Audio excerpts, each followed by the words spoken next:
I'll say more when I get to my part of today's workshop. I'm Armen Marsoobian. I'm on the faculty here at Southern. I'm the chair of the philosophy department, and my colleague David Pettigrew and I are in the philosophy department are hosting this workshop, and we're all very happy that you're here today. The way we're going to proceed is that we'll have Steve Armstrong, who some of you probably know from the State Ed Department, is going to talk briefly about the legislation, and I believe Michael Bloom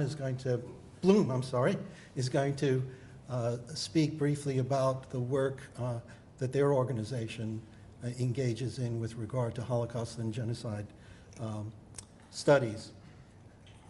This will take about a half hour or so, and then we're going to have a presentation, a short presentation by Allison Norrie from Fairfield Ward High School. So a teacher here that does exactly what some of you do will speak about what she has done with regard to Holocaust and genocide education.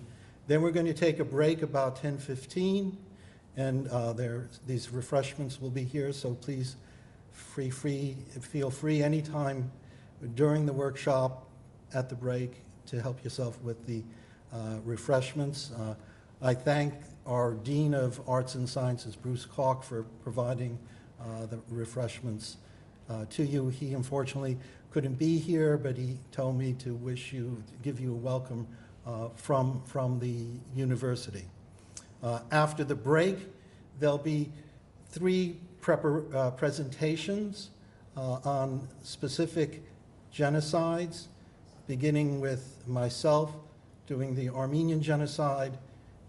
David Pettigrew will be talking about the Bosnian genocide, and David Simon from Yale will be talking about the Rwanda genocide. What I'd like to do to begin with is, since it's a small group, I'd like to go around and have people introduce themselves.